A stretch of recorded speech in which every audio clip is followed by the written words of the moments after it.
Meet Alex. He just set up his very first freshwater aquarium. Sleek, 60-gallon planted tank with a vibrant LED lighting, a few beginner-friendly plants and a small school of guppy fish. He's thrilled. Until, just 2 weeks in, the dreaded happens.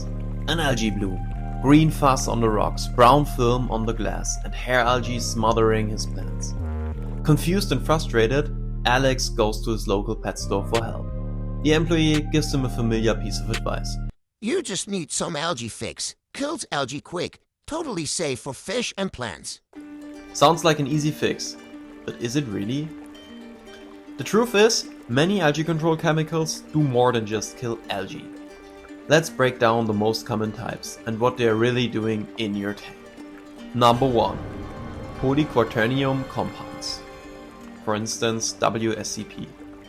This compound is used commonly in API algae fix, Tetra algae control, Fritz algae cleanout, and Topfin algae removal. But also many other brands use this. These are quaternary ammonium compounds and are powerful disinfectants that rupture algae cells. But they are not selective. In fact, betta fish, for instance, with their delicate gill membranes, can suffer gill damage and respiratory distress if these chemicals are even slightly overdosed. Here, you have, for instance, a Facebook post from a user who used that. She writes, Another unfortunate FYI for people with fish, do not use Tetra algae control. Long story short, it killed all of my tanks.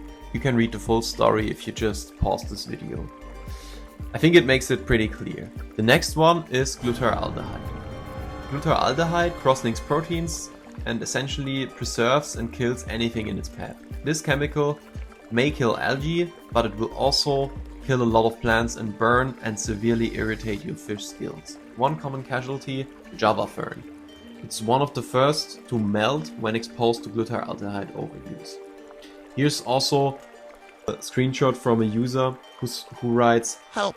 A total of 7 of my fish died after I dosed Lorgic cell. Last but not least, we have hydrogen peroxide. You may be familiar with this compound from dyeing your hair, but this is also often used in DIY treatments or algae spot treatments. Hydrogen peroxide releases reactive oxygen that oxidizes cells. This may sound good until it nukes your beneficial bacteria. Also, hydrogen peroxide is just another disinfectant that will kill any cell it gains access to. And it's not selective. These cells can be algae, vascular plants, or the gills of your fish. It is also dangerous for fish like the Otocinlcus Catfish, for instance. They rely on clean water and stable oxygen levels. Even small amounts can cause stress or even death. So now the question arises, is there a better way? If chemical solutions are this dangerous, is there a better way to control algae naturally without harming your tank's ecosystem? And my answer? There is. Here are my top 6 natural algae eaters that are a great add-on for freshwater community tanks and are super beginner friendly. The first one is the guppy fish. Guppies are small, colorful life bearers known for their hardiness and constant activity. They'll nibble soft algae and eat leftover food and help reduce waste. They are super hardy species and are great for any beginner. Next up, we've got Amano shrimps. Amano shrimp are among the best algae eaters in the hobby.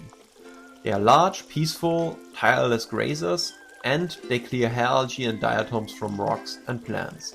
Also, there won't be an overpopulation of Amano shrimp because they are not able to reproduce in pure freshwater environments. Then, we have Neocaridina shrimp. For instance, the cherry shrimp. These vibrant shrimp come in many colors and are very easy to breed. They feed on biofilm, soft algae, detritus, and are great for keeping your tank clean. But you need to watch out. These shrimp can outgrow your tank super quickly. Not in size, but in numbers. They are known for reproducing extremely fast if the conditions are right, so keep this in mind.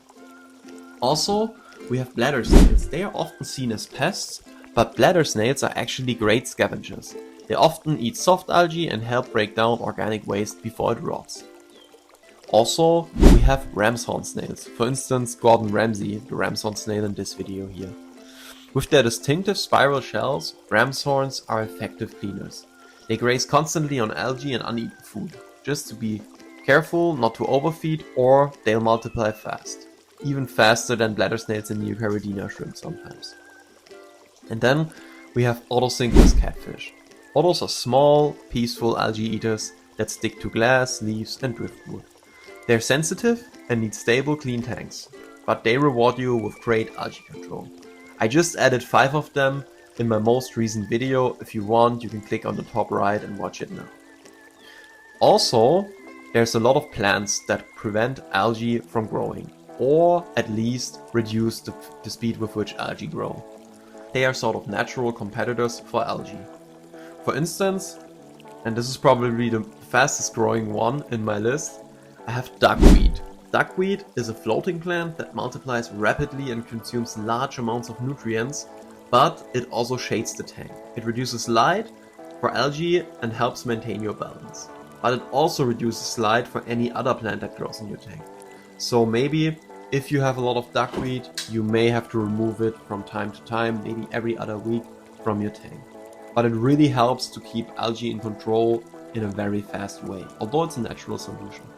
Then we have Hygrophila corymbosa stricta. This is a hardy, fast-growing stem plant that is perfect for beginners. It soaks up excess nutrients and grows aggressively under decent lighting. I put this plant in each and every one of my tanks, and it grows even without a heater during the winter. It's super hardy and you can multiply it very quickly by just cutting it off on the stem and replanting it with a plant stick. And then, last but not least, we have Vallisneria australis grantea. This is known for its tall, grass-like leaves and covers the background of your tank. It's growing by sending out runners, just like other plants, and it competes well with algae and adds a natural look to any tank. But this plant gets very tall and long, so you need to constantly trim it back once it's grown, and you need a relatively large tank, anything above 60 gallons or 240 liters I would suggest. So next time you face algae, don't just reach for a bottle of chemicals. Think ecosystem, not quick fix. Build a balanced tank with plants and animals that work for you. If you found this helpful, hit the like button, subscribe for more fish keeping content, and let me know in the comments. What's your go-to algae fighters? Guppies, shrimp, Vallisneria, let's talk. Also, if you found this interesting, I'm sure you will like my last video on the right side, where I added tiny sharks, i.e. Otocinlcus catfish, to my 240 liter 63 gallon tank.